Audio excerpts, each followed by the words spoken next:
so let's get into Yo, it. I am super excited to be here at the table. Finally.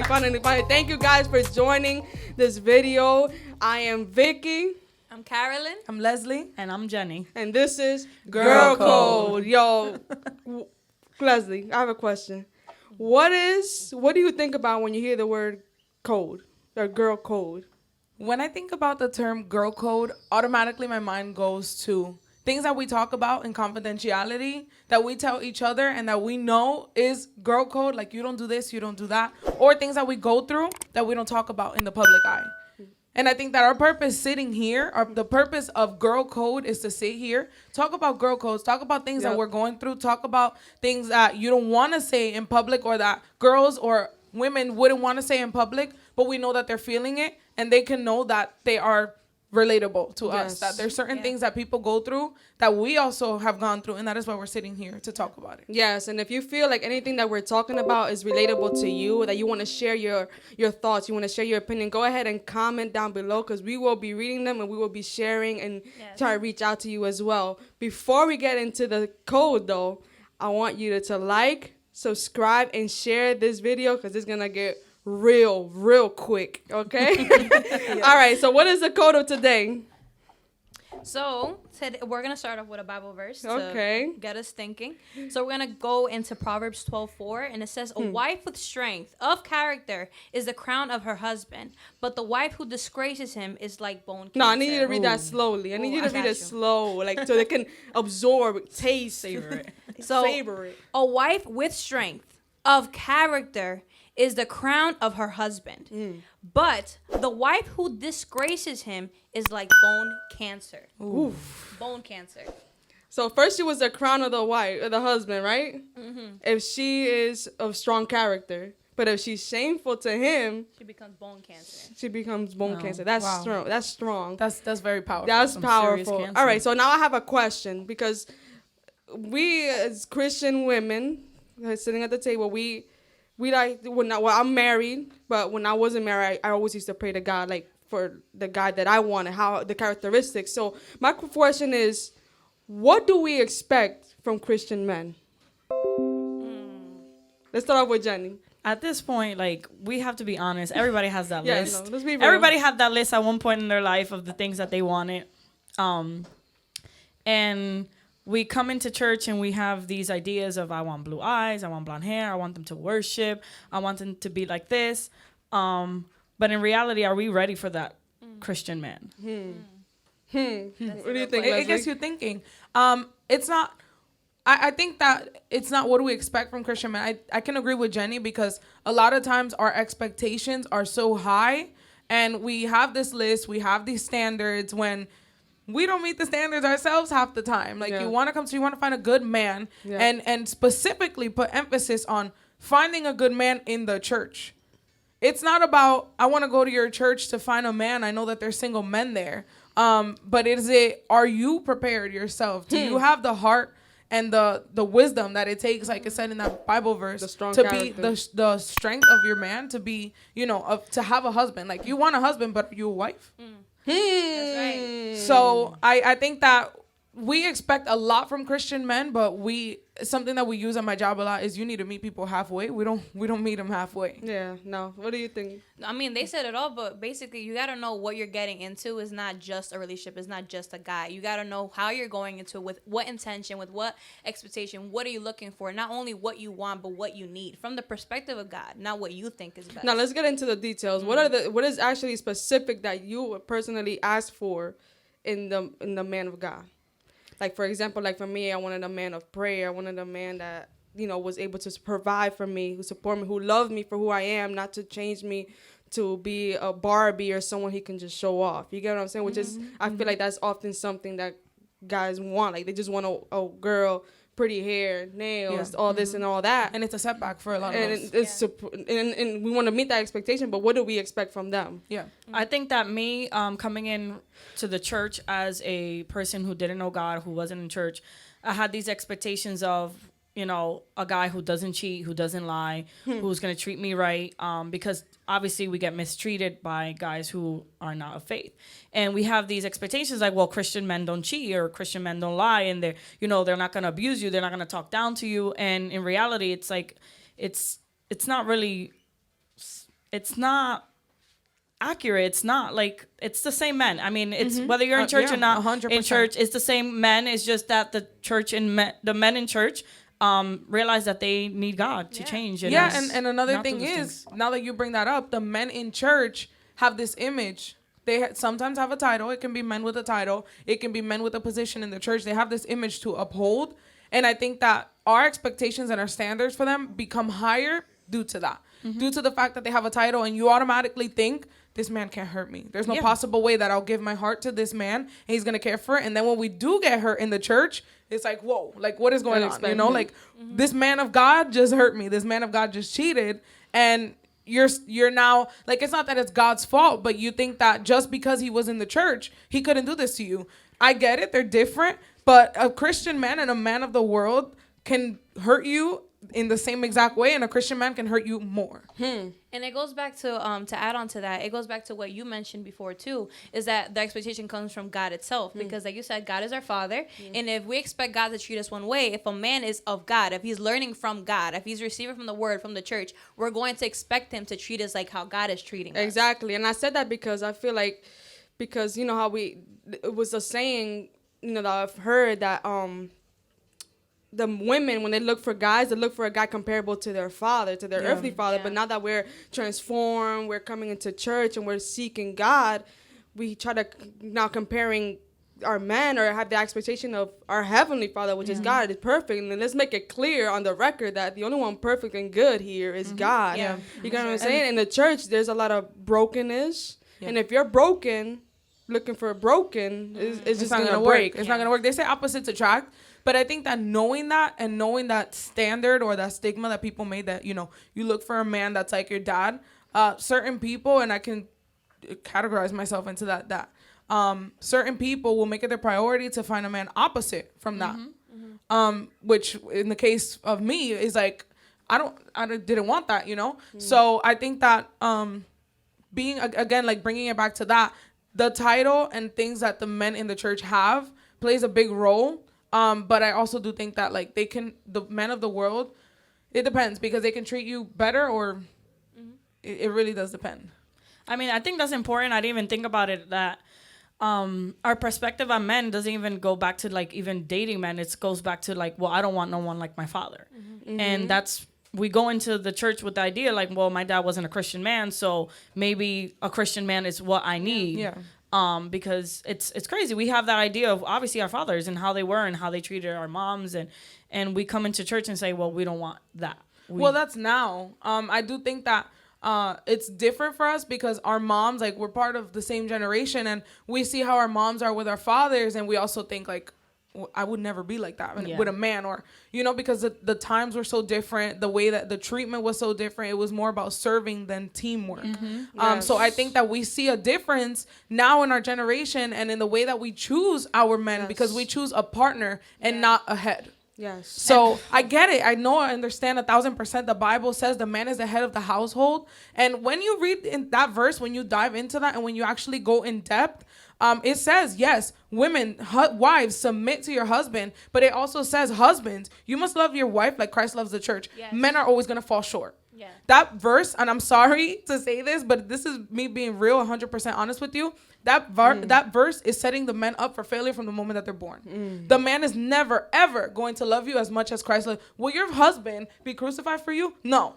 Absolutely not. Maybe their child. I don't know how much. I don't know how much they would sit here and tell you how much they love you, but they will always fall short when it comes to that verse. So yes, submit to your husband. Yes, do everything you got to do as a wife. And I think that that's what's the difference between their generation and ours. Talking about our parents, is that they dive into that, and it's like the Old Testament. Submit to your husband. You got to do this. You got to do that.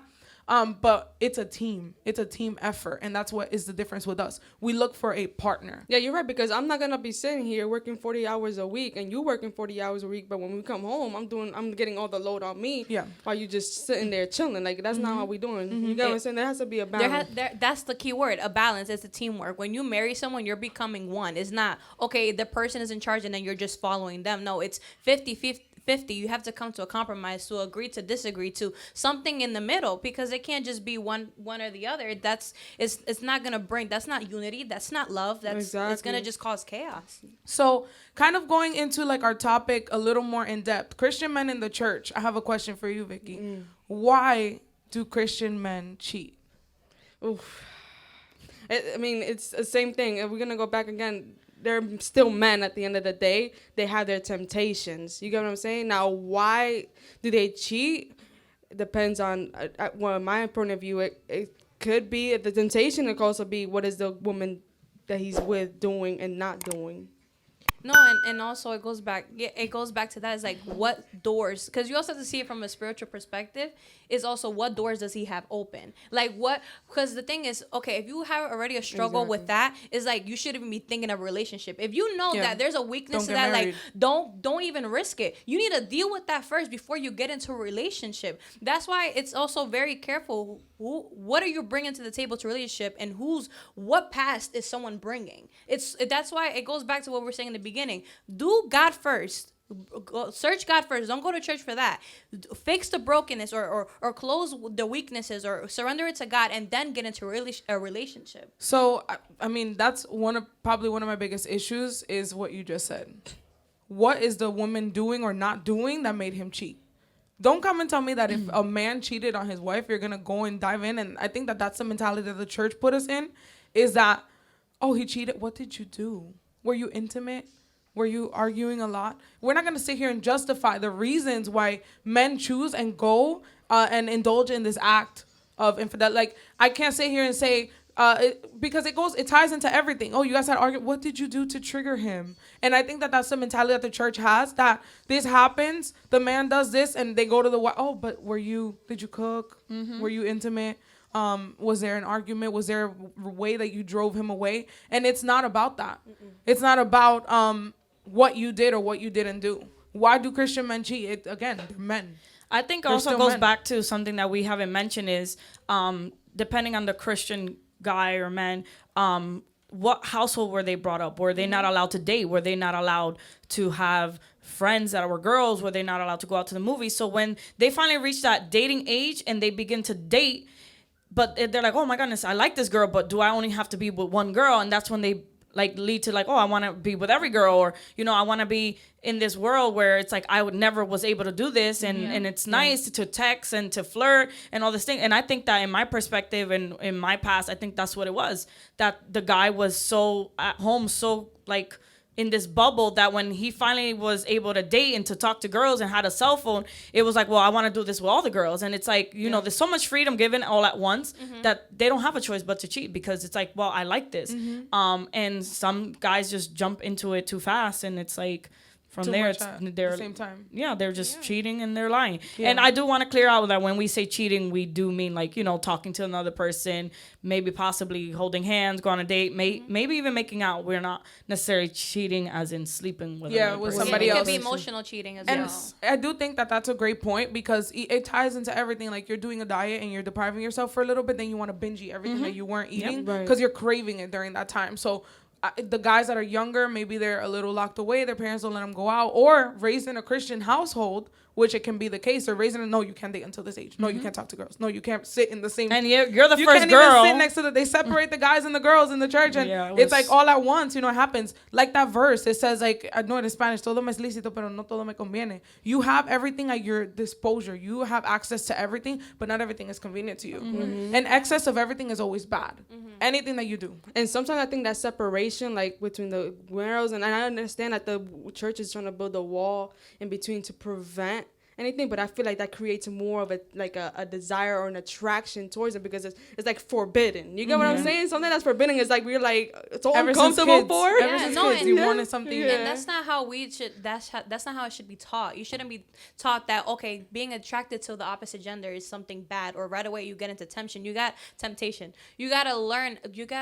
They gotta teach how you're supposed to go into it, because I'm single and I've been single for forever. I've never had a boyfriend, but I'm not like desperate, because I've been taught and I've learned what exactly I'm looking for. I'm not just getting. I don't want a boyfriend just so I can be touched and kiss and go on dates. So would you say you have standards? High standards? I don't have high standards. I have realistic ones, because I'm not gonna go in dumb and think and I'm gonna get myself hurt if I go with unrealistic expectations. Yeah. Exactly. If I can't meet those expectations, who am I to put that on a man? You're right. Absolutely. And then we can go back to the verse, because it says a woman of strong character.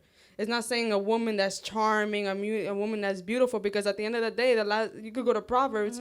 Charming is deceptive, beauty fades, but a woman that fears the Lord is worthy to be praised. Always. You get what I'm saying? So at the end of the day, how can we contribute as Christian women? How can we contribute into his emotional, mental, and spiritual growth? Is to be, first of all, you got to respect yourself, number one. Number two, you got to be of strong character. Number three, you got to be a woman of prayer. Yeah. Let's bring that to the table. Because I can't sit here looking for talking to somebody and I'm saying, God, is he the one? God, is he the one? God, is he the one? But I'm going behind God, closed doors, and I'm dropping my, you know what I'm saying? Making him the one. Yeah. Exactly. No, and this, because I can speak on this because I'm still going through that process. I'm not going to lie. I be praying for it. I'm like, but it's okay. It's okay, though. It is okay to pray about it. I think that's what the point is. Like, I think that it is important to pray about it, which I can be honest. If I'm being honest, it happened in my case where you're praying for a relationship. God, is he the one? God, I want a boyfriend. And when you finally get the boyfriend that becomes your husband, you descuida, like you let it go. You don't pray for it as much to keep the husband or to maintain the husband, you know? Like you have to be a woman of prayer. You have to live that. Exactly. In my case, it was more like I'm seeking spiritual guidance, but I was living in sin. So how is that? That's like a double two waters. Like, all right, you wanna seek my answer. How are you gonna hear me when you're living in darkness and I'm in the light? You get what I'm saying? So it's just like it ain't gonna work. And the thing, and the word tells us, is like God knows already what you desire. But it's like, and it says, and it also goes back to the word. There's a time for everything. God can't give you something that you're not ready for, especially if it's something so beautiful. We can ruin it by not being ready. When food comes out, especially chicken, something as meat, when that is not cooked well, you can get sick. That's disgusting. Yeah. But when it's ready and it's the color it should be, the smell, because you can still smell the raw chicken, but when it comes out the way it should be, you can enjoy and get the nutrients you need, be filled up so you're not hungry again and eating something healthy. Yeah. But you gotta wait for it, and that's my process. I'm just waiting. And I was even crazy enough. I was praying to God like the other day, because I'm always praying about it. And I'm like, God, I don't care if I have to wait till 50 years old for my husband, because if I'm gonna wait and I'm preparing myself, I'm gonna wait for something big and it's gonna be something worthwhile. Yep, absolutely. It's like planting a tree. No, and I want to tell girls that are waiting, wait. It's, oh my God, it's worth the wait. Don't settle for just any guy that gives you a second. Who cares? I'm gonna be real. I didn't wait, but I'm telling you, it's worth the wait. It's worth the wait, and then you get, and especially saving your first for that person, you get to experience it with them. That's beautiful. Absolutely. And it's something that you get to share. I feel like it creates, from the beginning, it creates this relationship. It creates this closeness with your partner because you saved that moment specifically to, be with them. Like, I feel like there's just certain things that you reserve, certain things that you can do, and it's reserved for marriage. And it's just such a beautiful thing when you get to do that with the person that does become your husband at that point, that you're so close and you have that to share forever. Absolutely. Now, the reason why... You wanted to say something? It's unfortunate because honestly, it's like we're told, well, wait, save yourself for that moment. But then you finally get that moment, you're married, it's all going good, and then the guy cheats. Yeah. And then like, so what was the point? So I did all this praying, I did. So it's, and that's the point of this whole conversation, this topic is just that it's going to happen, unfortunately. I mean, I'm not saying that it happens to everybody, but we do have to be honest that we have these expectations and we have these standards and we finally get to that point, and then obviously the guys fall short or they fail us, and then we feel like, well, what was the point of all of that? What was the point of me saving myself? What was the point of me waiting and praying and fasting? And then I'm in this 3-year relationship, something permanent that you can't break, obviously. And it's like, look what I'm going through now. And I feel like that's what we need to talk about. Yeah, and it can lead us to also get upset at God. Like, is this what you allowed? Because I prayed for this, like if you pray for something and you get it, obviously God had some type of doing in that. And it's like, you ask God the question, did you create me for this suffering? Like, did you create me to be here? Did you create me for this only? Absolutely. Is this what my future is going to be like? You get into that mentality. You get into that doubt, that confusion. Yeah, which tune into the next episode, but it can lead you to depression. No. Yeah. Nah, that's a deep topic, because I mean, you can be together with a person, or be together in a marriage, but you can be emotionally divorced, and that's when the house is broken. You got what I'm saying? Just but like no conversation. See, the thing is that even in the courtship or in dating, this is where you gotta, like, your expectations need to be realistic. Yeah. Okay, you cannot expect a guy to be like with God. You know what I'm saying? And it's like we were talking about before we started, that he's saying he a man of prayer and he doing this, but if you calling him, FaceTiming him, and he on the video game, and he playing basketball, washing his car, like I think that is just paying attention. It's not changing after marriage. Yeah, it's gonna still be that. I think everything that we're saying, like, it ties in together. Like, yes, be a woman of prayer. Yes, wait. Yes, it is okay to pray. They still do hurt you even when that. But I think going back to the beginning, what Carolyn was saying is that you're asking for this man, and I think that you have to have the mentality that you too have to be prepared. But I do agree with Jenny. Like, you prepare yourself for all of this, you ask God for all of this, and you still can end up hurt, which is very unfortunate. Well, think about it with us with God. We do the same thing to him, and I'm not excusing anything, because of course, if you're gonna vow to someone to be faithful, is your vow to fulfill that vow, because then you're just lying, and you just but it also goes back, we do the same thing all the time, and it sucks that sometimes we wait and we do the right part and that person doesn't do anything. And the only advice I can say to that, especially if you still want to fight for your marriage and you want to keep going through, is just to keep doing your part, because as much as we want to change a man or change anyone, we cannot do anything but just pray and just God, do what you gotta do, because clearly that person got weaknesses, that doors that needs to be closed, and I'm gonna do for my part, be faithful to you, you do handle the rest. And we gotta be wise too, because you can't be sitting here and things happen, and then you go to people who are gonna be talking, who are not gonna be beneficial to you, and you're gonna be shaming your husband. And what did the verse say? You know what I'm saying? You're bone cancer, because then if you talk bad about your husband, you're talking bad about yourself at the end of the day. If you're talking bad about your significant other, you make yourself look bad, because all right, he did this and that, but what the people start asking questions, and you can't base a decision off one side. Like, how there's so many people that hate him because of your story, but you gotta listen to his story too, so you can come to a conclusion. You always gotta go to the root of everything. Exactly. Like, where is this? Not again, I'm not defending or on sides or anything, but you gotta go to the root of things. What is going on? What doors are open? What was the foundation of relationship? How did it start? What is going on? Exactly. And then you make the decision. Okay, where do I go from here? You know, and it goes back. You gotta.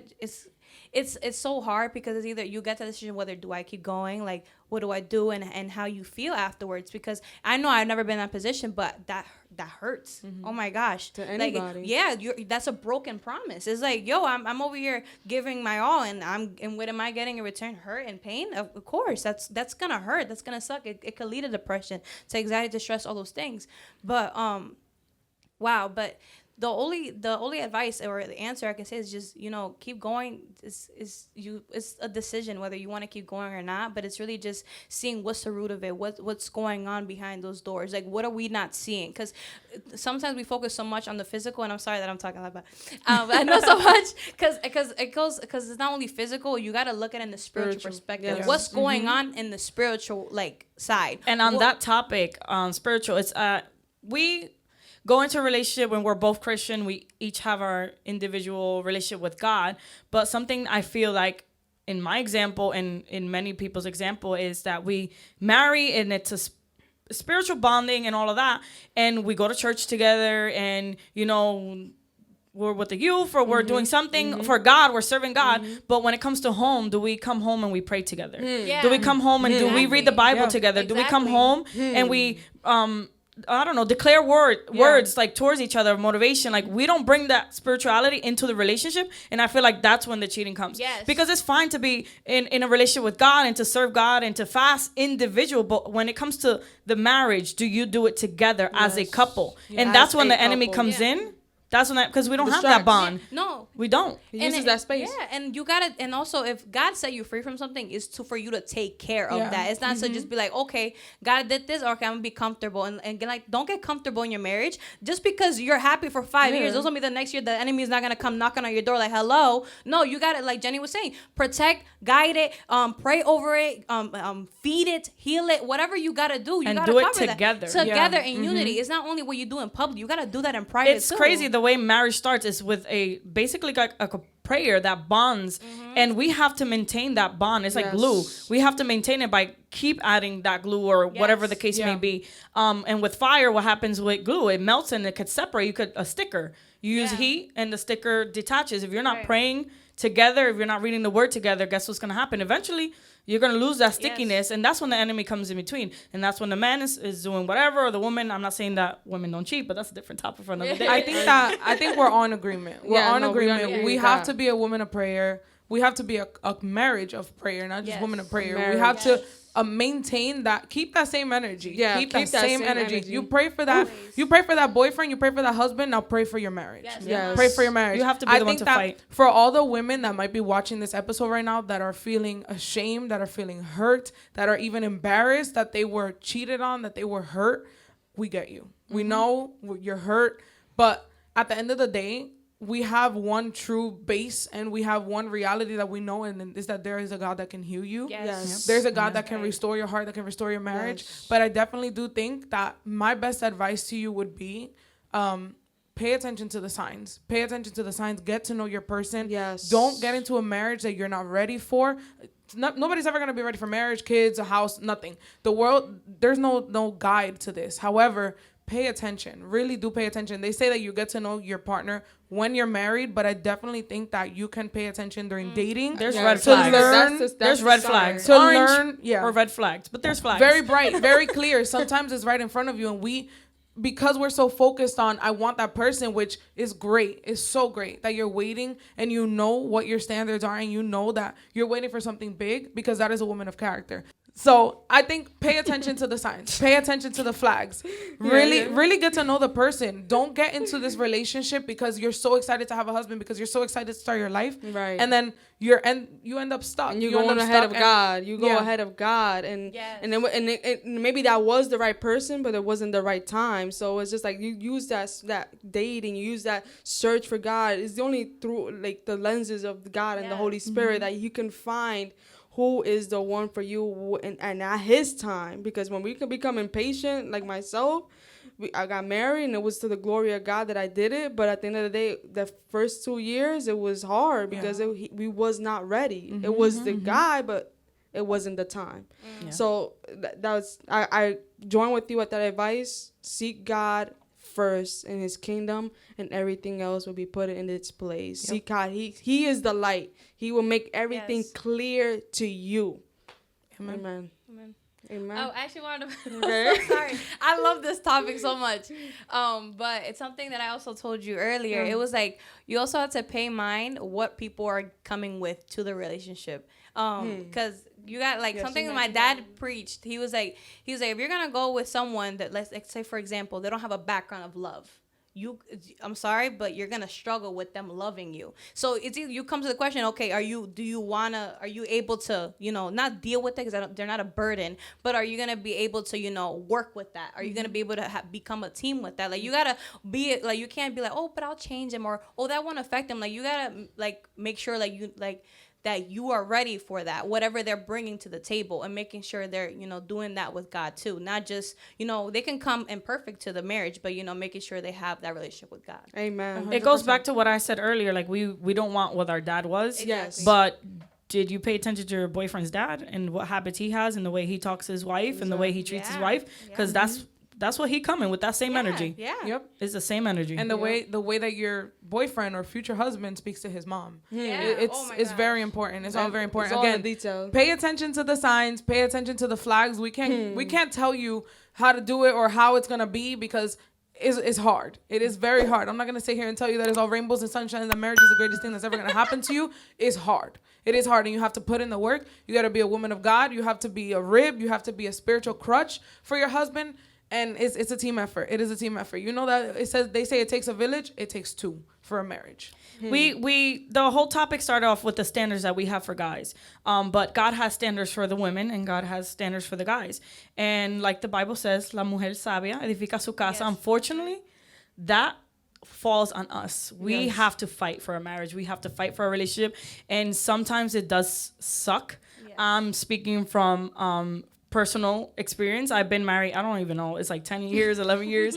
But it does come to a point where like speaking of being realistic, it's like, well, I'm in this, like I did this, I'm not ending this, I'm not breaking this. And you just have to fight the battles. You're going to lose some battles, but you're going to win the war. And at the end of the day, the war is that I keep my marriage. I'm an example to my family. I'm an example to my child. Mm-hmm. And you know what? It's not going to always be rainbows, but it's going to be worth it. I mean, I wouldn't change it. I would rather be married and have some type of, friction than be single and lonely and wait. I mean, I love to build a family. I love having a house, and you really can't do that by yourself. Yeah. So it is worth it. You have to pick your battles. Mm-hmm. But it falls on us. It does. At the end of the day, it sucks, but it does fall on the women. It really does. Yeah. So if you're willing to take that responsibility for your household, for your marriage, then go into it knowing that you're gonna struggle, but it's gonna be okay. Mm-hmm. Listen, we only live like 80 years. Eventually, we're going to go to heaven, and it's going to be all good. And that's what I say.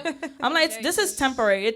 I'm not saying that you want to be miserable, but make the best out of it. It's not going to be perfect. But we know that we're in this world is full of sin and evil. And I don't like to be religious or Bible, whatever, but it is the truth. It is the truth. Eventually, we're going to go to heaven. We're going to get a nice crown, and it's going to be all good. Just make it the long race that we ran in earth. Yeah. I have a question for the ladies and the guys who are watching. What are your expectations for your significant others, and how do you influence in their spiritual, mental, and emotional growth? Wow. Amen. Thank you guys for joining this first episode of Girl Code. Woo! Cut.